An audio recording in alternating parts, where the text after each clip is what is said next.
Originating in the Middle East and North Africa, lemon balm moved very early northwest to southern Europe and was naturalized there in the 1500s and then to America by the 1700s.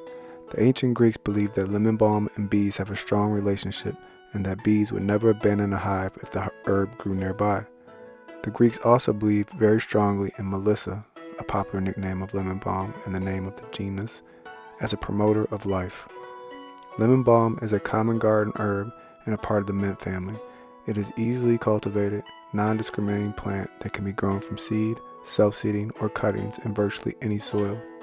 During the summer months, the plant matures and small white flowers full of nectar appear. This nectar is harvested by bees for honey making. Lemon balm honey produces citrus flavors with mint undertones, much like the leaves it is derived from. Companion planting lemon balm brings a real boost to your garden. It attracts beneficials and deters several unwelcome pests, including gnats and mosquitoes, due to its strong citrusy odor. Lemon balm grows well with squash, melons, tomatoes, the cabbage family, apples, kiwi, onions, fennel, basil, rosemary, and sage. Most blooming plants pair well to include cosmos, zinnias, poppies, echinacea, borage, and more. Lemon balm has high antioxidant levels and also has calming properties. This is used in herbal tea remedies, and lemon balm oil is often used in aromatherapy.